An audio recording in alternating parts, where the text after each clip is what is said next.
Second Mansions, in which there is one chapter only, treats of the great importance of perseverance if we are to reach the final mansions, and of the fierce war which the devil rages against us, tells how essential it is, if we are to attain our goal, not to miss our way at the beginning, gives a method which has proved very efficacious. Let us now come to consider who the souls are that enter the second mansions, and what they do there. I want to say very little to you about this, because elsewhere I have written of it at length, and it will be impossible for me to avoid repeating a great deal of this, because I cannot remember anything of what I said. If it could be arranged in a different form, I am quite sure you would not mind, as we are never tired of books that treat of this, numerous though they are. This chapter has to do with those who have already begun to practice prayer, and who realize the importance of not remaining in the first mansions, but who often are not yet resolute enough to leave those mansions, and will not avoid occasions of sin, which is a very perilous condition. But it is a very great mercy that they should contrive to escape from the snakes and other poisonous creatures, if only for short periods, and should realize that it is good to flee from them. In some ways, these souls have a much harder time than those in the first mansions, but they are in less peril, for they seem now to understand their position, and there is great hope that they will get farther into the castle still. I say that they have a harder time because the souls in the first mansions are, as it were, not only dumb, but can hear nothing, and so it is not such a trial to them to be unable to speak. The others, who can hear and not speak, who would find the trial much harder to bear. But that is no reason for envying those who do not hear, for after all, it is a great thing to be able to understand what is said to one. These souls, then, can understand the Lord when he calls them, for, as they gradually get nearer to the place where his majesty dwells, he becomes a very good neighbor to them. And such are his mercy and goodness that, even when we are engaged in our worldly pastimes and businesses and pleasures and hagglings, when we are falling into sins and rising from them again, because these creatures are at once so venomous and so active, and it is so dangerous for us to be among them that it will be a miracle if we escape stumbling over them and falling. In spite of all that, this Lord of ours is so anxious that we should desire him and strive after his companionship that he calls us ceaselessly, time after time, to approach him. And this voice of his is so sweet that the poor soul is consumed with grief at being unable to do his bidding immediately, and thus, as I say, it suffers more than if it could not hear him. I do not mean by this that he speaks to us and calls us in the precise way which I shall describe later.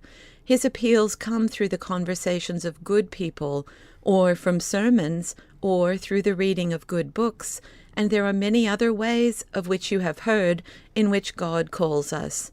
Or they come through sicknesses and trials, or by means of truths which God teaches us at times when we are engaged in prayer. However feeble such prayers may be, God values them highly. You must not despise this first favor, sisters, nor be disconsolate, even though you have not responded immediately to the Lord's call. For his majesty is quite prepared to wait for many days and even years, especially when he sees we are persevering and have good desires. This is the most necessary thing here. If we have this, we cannot fail to gain greatly. Nevertheless, the assault which the devils now make upon the soul, in all kinds of ways, is terrible, and the soul suffers more than in the preceding mansions, for there it was deaf and dumb, or at least it could hear very little, and so it offered less resistance, like one who to a great extent has lost hope of gaining the victory. Here the understanding is keener, and the faculties are more alert, while the clash of arms and the noise of cannon are so loud that the soul cannot help hearing them. For here the devils once more show the soul these vipers, that is, the things of the world, and they pretend that earthly pleasures are almost eternal. They remind the soul of the esteem in which it is held in the world, of its friends and relatives, of the way in which its health will be endangered by penances, which the soul always wants to do when it first enters this mansion, and of impediments of 1,000 other kinds. O Jesus, what confusion the devils bring about in the poor soul, and how distressed it is, not knowing if it ought to proceed farther, or return to the room where it was before. On the other hand, reason tells the soul how mistaken it is in thinking that all these earthly things are of the slightest value by comparison with what it is seeking. Faith instructs it in what it must do to find satisfaction. Memory shows it how all these things come to an end, and reminds it that those who have derived so much enjoyment from the things which it has seen have died. Sometimes they have died suddenly and been quickly forgotten by all. People whom we once knew to be very prosperous are now beneath the ground, and we trample upon their graves, and often, as we pass them, we reflect that their bodies are seething with worms. Of these and many other things the soul is reminded by memory. The will inclines to love one in whom it has seen so many acts and signs of love, some of which it would like to return. In particular, the will shows the soul how this true lover never leaves it, but goes with it everywhere and gives it life and being. Then the understanding comes forward and makes the soul realize that, for however many years it may live, it can never hope to have a better friend, for the world is full of falsehood, and these pleasures which the devil pictures to it are accompanied by trials and cares and annoyances, and tells it to be certain that outside this castle it will find neither security nor peace. Let it refrain from visiting one house after another when its own house is full of good things, if it will only enjoy them. How fortunate it is to be able to find all that it needs, as it were, at home, especially when it has a host who will put all good things into its possession, unless, like the prodigal son, it desires to go astray and eat the food of the swine. It is reflections of this kind which vanquish devils. But oh, my God and Lord, how everything is ruined by the vain habits we fall into the way everyone else follows them. So dead is our faith that we desire what we see more than what faith tells us about, though what we actually see is that people who pursue these visible things meet with nothing but ill fortune. All this is the work of these poisonous creatures which we have been describing. For if a man is bitten by a viper, his whole body is poisoned and swells up. And so it is in this case, and yet we take no care of ourselves. Obviously, a great deal of attention will be necessary if we are to be cured, and only the great mercy of God will preserve us from death. The soul will certainly suffer great trials at this time, especially if the devil sees that its character and habits are such that it is ready to make further progress. All the powers of hell will combine to drive it back again. Ah, my Lord, it is here that we have need of thine aid, without which we can do nothing. Of thy mercy, allow not this soul to be deluded and led astray when its journey is but begun.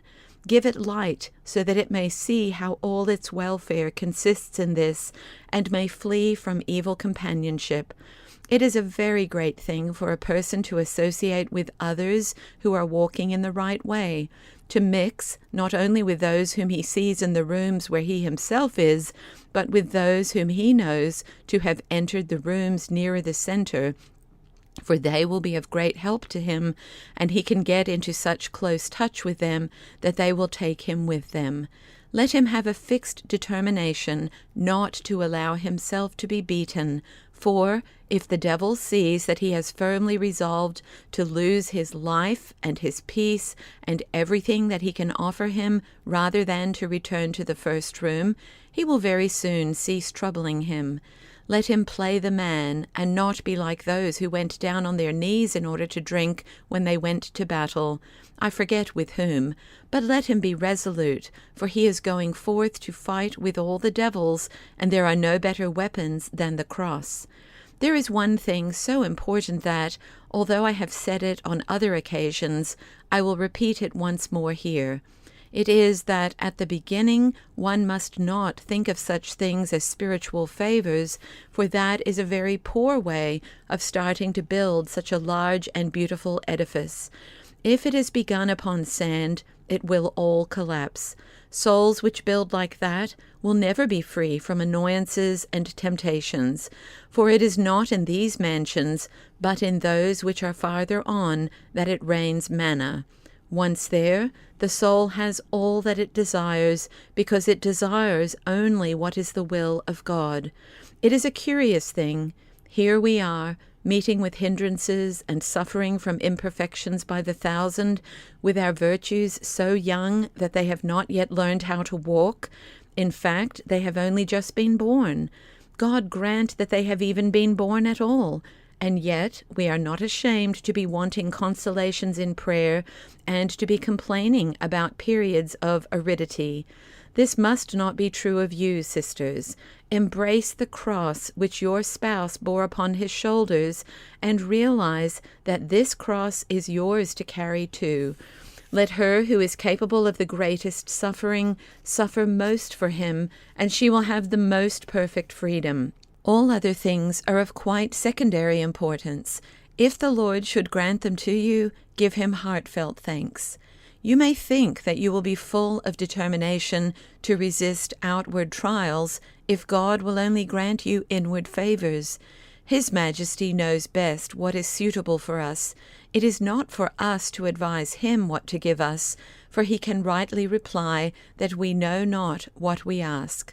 All that the beginner in prayer has to do, and you must not forget this, for it is very important, is to labor and be resolute and prepare himself with all possible diligence to bring his will into conformity with the will of God. As I shall say later, you may be quite sure that this comprises the very greatest perfection which can be attained on the spiritual road. The more perfectly a person practices it, the more he will receive of the Lord, and the greater the progress he will make on this road. Do not think we have to use strange jargon or dabble in things of which we have no knowledge or understanding. Our entire welfare is to be found in what I have described.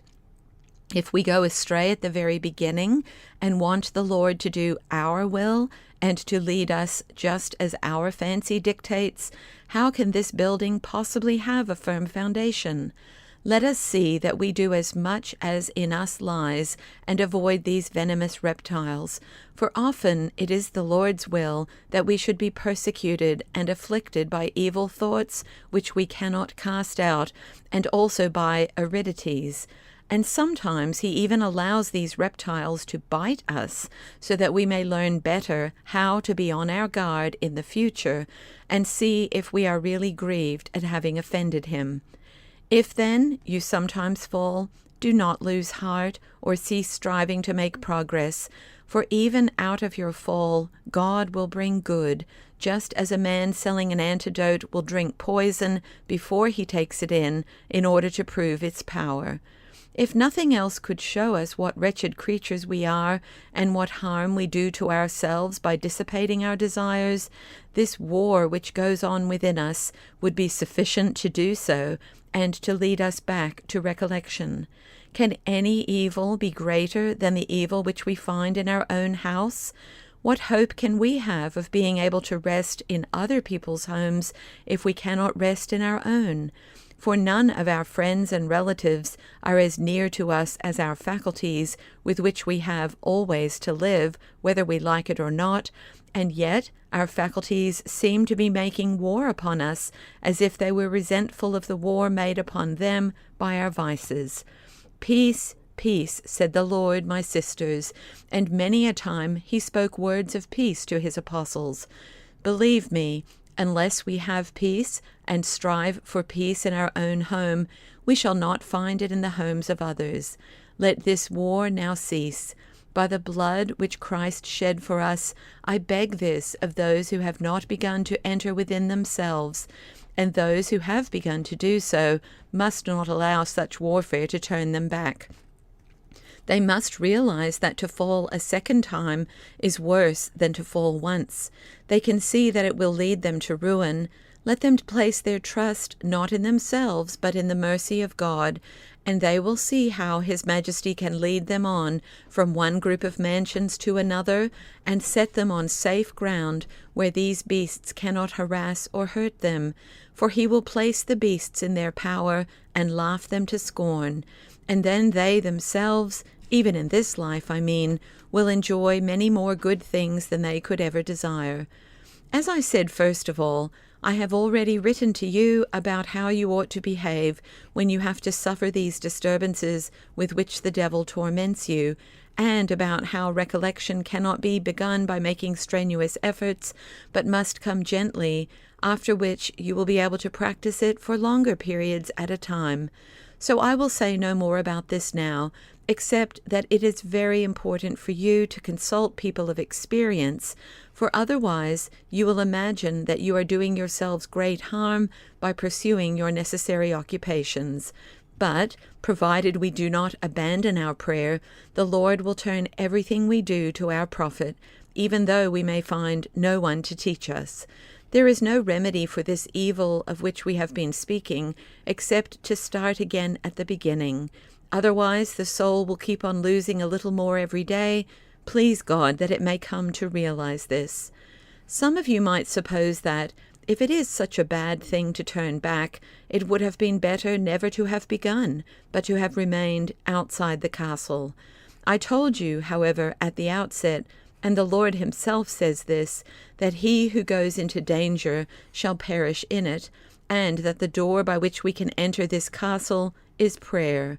It is absurd to think that we can enter heaven without first entering our own souls, without getting to know ourselves and reflecting upon the wretchedness of our nature and what we owe to God, and continually imploring His mercy. The Lord Himself says, "No one will ascend to my Father but by me." I am not sure if those are the exact words, but I think they are. And, "He that sees me sees my Father." Well, if we never look at Him or think of what we owe Him, and of the death which He suffered for our sakes, I do not see how we can get to know Him or do good works in His service. For what can be the value of faith without works, or of works which are not united with the merits of our Lord Jesus Christ? And what but such thoughts can arouse us to love this Lord? May it please His Majesty to grant us to understand how much we cost Him, that the servant is not greater than his Lord, that we must needs work if we would enjoy His glory, and that for that reason we must perforce pray, lest we enter continually into temptation.